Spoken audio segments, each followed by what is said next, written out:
नमस्ते प्यारे विद्यार्थियों, आप सबको किशनलाल मैथ यूट्यूब चैनल में आप सबका हार्दिक स्वागत है और अभिनंदन। मैं लेकर आया हूँ आपके लिए सामान्य गणित, जो बहुत ही आसान तरीके से।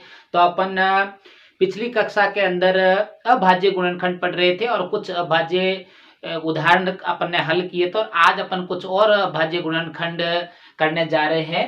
तो अभाज्य गुणनखंड के आज कुछ और उदाहरण मैंने डाल के रखे हैं कि 15, 20, 30, 35, 40, 45, 50, 55 व 60 का अभाज्य गुणनखंड हल करो। आज अपन इतने सारे अभाज्य गुणनखंड हल करेंगे। उससे पहले आप मेरे किशनलाल मैथ यूट्यूब चैनल पर जाइए और वहां से मैंने सामान्य गणित के बारे में बहुत सारे वीडियो डाल रखे हैं, तो वहां जाके आप देखना। अगर आपको अच्छे लगे तो मेरे चैनल को सब्सक्राइब करना और आगे भी शेयर करना वीडियो को।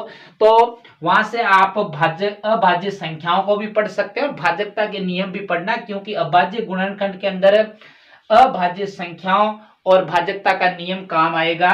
तो सबसे पहले अपन अभाज्य गुणनखंड कर रहे हैं नंबर 1 15 का। किसका कर रहे हैं? 15 का। 15 का अगर अपन अभाज्य गुणनखंड कर रहे हैं तो मैंने कल आपको बताया था कि अभाज्य गुणनखंड का जो चिन्ह होता है वो इस प्रकार का चिन्ह होता है और उसके अंदर दो पक्ष होते हैं। कितने पक्ष होते हैं? दो पक्ष होते हैं। अब देखो, पहला पक्ष होता है बायां पक्ष और दूसरा पक्ष कौन सा होता है? दायां। यहाँ पे मैं आपको बना के बता देता हूं पुनः कि जो ये पहला पक्ष होता है वो बायां पक्ष होता है और दूसरा होता है वो दायां पक्ष होता है। अब देखो, अपन सबसे पहले जो उदाहरण दे रखा है अपन को, उस उदाहरण को अपन दायां पक्ष के अंदर रखेंगे। कौन से पक्ष के अंदर रखेंगे?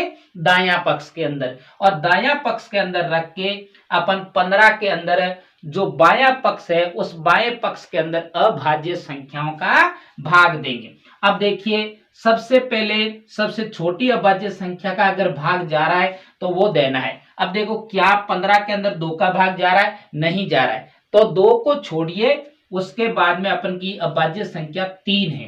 3 में 15 का भाग, 15 में 3 का भाग पूरा पूरा जा रहा है। कितनी बार जा रहा है? 5 बार जा रहा है। 5 तिये 15। अब देखिए, वापस 5 के अंदर क्या 3 का भाग जा रहा है? नहीं जा रहा है। तो अपन किसका देंगे? 3 के बाद में अभाज्य संख्या कौन सी है? 5। देखो, 5 में 5 का भाग कितनी बार जा रहा है? 1। ये हो गया किसका? 15 का अभाज्य गुणनखंड। 15 के बाद में अपन नंबर 2 पे किसका करेंगे? 20 का अभाज्य गुणनखंड। किसका करेंगे? 20 का अभाज्य गुणनखंड करेंगे। तो 20 के पहले सबसे पहले आप चिन्ह बनाइए अभाज्य गुणनखंड का और जो दायां पक्ष है उसके अंदर 20 को रखिए। क्या 20 के अंदर सबसे छोटी अभाज्य संख्या 2 का भाग जा रहा है? बिल्कुल जा रहा है, क्योंकि 2 के भाजकता का नियम ये कहता है कि अंतिम अंक अगर शून्य है, आपको अगर इकाई का अंक शून्य है तो उस संख्या में 2 का भाग पूरा पूरा जाएगा। तो 2 का भाग कितनी बार जाएगा? 10 बार जाएगा। पुनः क्या 2 का भाग जा रहा है? बिल्कुल, अंतिम संख्या 0 है, इसीलिए 2 का भाग और जाएगा।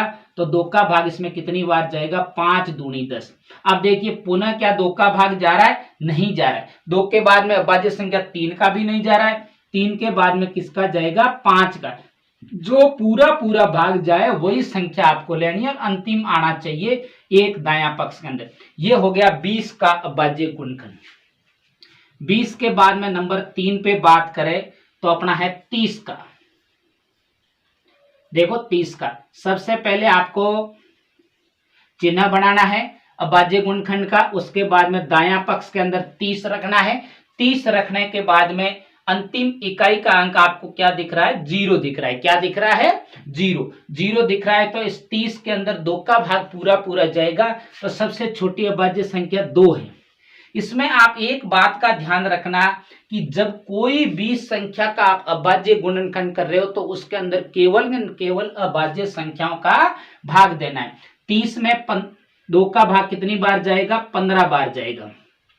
अब देखो, 15 के अंदर क्या 2 का भाग जा रहा है? नहीं जा रहा है, क्योंकि अंतिम अंक 0, 2, 4, 6, 8 नहीं है। इसीलिए इसमें किसका जाएगा? 3 का भाग जाएगा। 3 का भाग कितनी बार जाएगा? 5 बार जाएगा। वापस 3 का 5 में नहीं जा रहा है, 5 का भाग जा रहा है। किसका जा रहा है?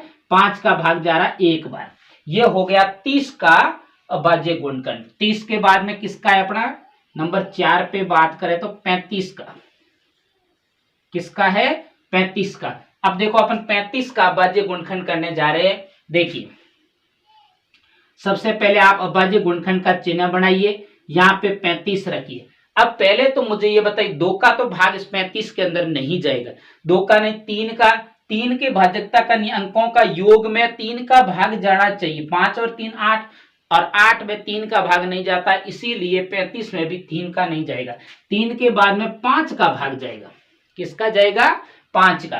कितनी बार जाएगा? 7 पंजे 35, 7, और 7 एक कैसी संख्या? अभाज्य संख्या है, और अभाज्य संख्या के अंदर केवल अभाज्य संख्या का ही भाग जाएगा। 7 में 7 का भाग कितनी बार जाएगा? 1 बार। ये हो गया 35 का अभाज्य गुणनखंड। 35 के बाद में अपन कर रहे हैं नंबर 5। 5 पे देखिए 35 के बाद में 40 का, 40 का किसका कर रहे हैं? 40 का। तो 40 का अभाज्य गुणनखंड कर रहे हैं, तो आपको सबसे पहले अभाज्य गुणनखंड का चिन्ह बनाना है और दायां पक्ष के अंदर 40 को रखना है। अंतिम अंक कौन सा? 0। इसका मतलब इसमें 2 का भाग पूरा पूरा जाएगा। 2 का भाग इसमें 40 में कितनी बार जाएगा? 20 बार। फिर पुनः देखो 0 है, 2 का भाग कितनी बार जाएगा? 10 बार। वापस देखो 2 का भाग जा रहा है, कितनी बार जाएगा? 5 दूने 10, और वापस 3, 2 का नहीं जा रहा है, 3 का नहीं जा रहा, फिर किसका जाएगा? 5 का भाग। 5 का भाग 5 में कितनी बार जाएगा? 1 बार। ये हो गया 40 का अभाज्य गुणनखंड। उसके बाद में देखिए छठा 40 के बाद में 45 का, किसका जा रहा है? 45 का। 45 में अपन अभाज्य गुणनखंड का चिन्ह बनाएंगे। उसके बाद में यहां लिखेंगे 45। जो दायां पक्ष है उसके अंदर क्या लिखेंगे? 45। क्या 45 में 2 का भाग जा रहा है? नहीं जा रहा है, तो 2 छोड़िए। 2 के बाद में 3, 5 और 4 कितने होते हैं? 9, और 9 के अंदर 3 का भाग पूरा पूरा जा रहा है, इसीलिए 45 में भी 3 का भाग पूरा पूरा जाएगा। कितनी बार जाएगा? 3 एकम 3, शेष बचा 1, 15, और 5 तिये 15, मतलब कि 15 बार जाएगा। 3 का भाग 45 में कितनी बार जाएगा? 15 बार जाएगा। उसके बाद में वापस देखिए 3 का भाग जा रहा है 5 बार, 5 तिये 15, वापस किसका जाएगा? 5 का भाग 5 में 1 बार। ये हो गया 45 का अभाज्य गुणनखंड। 45 के बाद में नंबर 7 कौन सा दे रखा है? 50 का। अब देखिए 50 का अपन अभाज्य गुणनखंड करने जा रहे हैं। वापस आपको अभाज्य गुणनखंड का चिन्ह बनाना है। दायां पक्ष के अंदर आपको क्या रखना है? उदाहरण रखना है। जो भी दे रखा है 50 है तो 50 रखना है। उसके बाद में अपन को जो बायां पक्ष है उसके अंदर अभाज्य संख्याओं का भाग देना है। अब देखिए सबसे पहले 2 का भाग जा रहा है, क्योंकि अंतिम अंक कौन सा है? 0 है। 2 का भाग कितनी बार जाएगा? 25 बार। अब देखो 25 आया, इसलिए 25 में 2 का भाग तो जाएगा नहीं। 3 का देखो 5 और 2 कितने होते हैं? 7, और 7 में 3 का भाग नहीं जा रहा है, इसीलिए 3 का भाग भी इस संख्या में नहीं जाएगा। 3 का नहीं जाएगा तो किसका जाएगा? 5 का जाएगा। कितनी बार जाएगा? 5 बार। पुनः 5 का भाग 5 में कितनी बार जाएगा? 1 बार। ये हुआ 50 का अभाज्य गुणनखंड। उसके बाद में नंबर 8 पे अगर बात की जाए तो कौन से उदाहरण दे रखा है? 55। कौन सा दे रखा है? 55 का। अब देखिए 55 का अपन हल करते हैं। वापस अपन को अभाज्य गुणनखंड का चिन्ह बनाना है और यहाँ पे लिखना है 55। कौन से पक्ष के अंदर? दायां पक्ष के अंदर। आपको मैंने पहले बता चुका हूं कि अभाज्य गुणनखंड के चिन्ह, जब भी अपन अभाज्य गुणनखंड करते हैं तो उसके 2 पक्ष होते हैं, एक दायां और एक बायां। जो बाएं पक्ष के अंदर अभाज्य संख्याओं का भाग दिया जाता है और दाएं पक्ष के अंदर उदाहरण लिखा जाता है। अब देखिए वापस इसमें किसका भाग जाएगा? देखो 2 का भाग तो जा नहीं रहा है, 3 का भी नहीं जा रहा है, क्योंकि 5 और 5 कितने हो रहे हैं? 10, और 10 के अंदर 3 का भाग नहीं जाता, इसीलिए 55 के अंदर भी 3 का भाग नहीं जाएगा। आप अगर अभाज्य गुणनखंड करने हैं, जब बड़ी संख्या आएगी तो उसका पता लगाने के लिए आपको सबसे पहले क्या सीखना है? भाजकता के नियम सीखने पड़ेंगे। इसीलिए इसमें कौन सा भाग जाएगा? सबसे पहले 5 का। कितनी बार जाएगा? 11 बार। फिर वापस 11 एक कैसी संख्या है? अभाज्य संख्या, और अभाज्य संख्या के अंदर अभाज्य संख्या का भाग 1 बार जाएगा। हो गया ना? अब कौन सा उदाहरण बचा है? एक उदाहरण बचा है, वो अपन यहां पे कर लेते हैं। एक उदाहरण बचा है। 60 का, नंबर 9 60 का, 60 का वापस अपन को क्या करना है, अभाज्य गुणनखंड का चिन्ह बनाना है। और चिन्ह बनाने के बाद में आपको दाया पक्ष के अंदर 60 को लिखना है।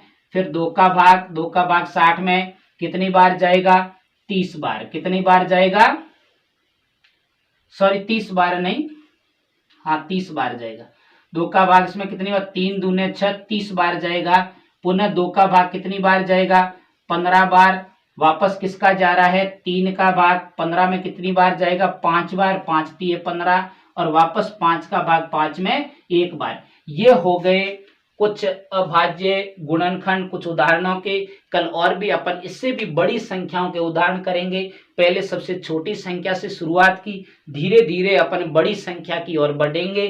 2-4 क्लास के अंदर में अभाज्य गुणनखंड आपको सारे सीख जाओगे। आप निरंतर बने रहे मेरे किशनलाल मैथ यूट्यूब चैनल पर, और कल और मैं अभाज्य गुणनखंड के बारे में बताऊंगा। नमस्ते।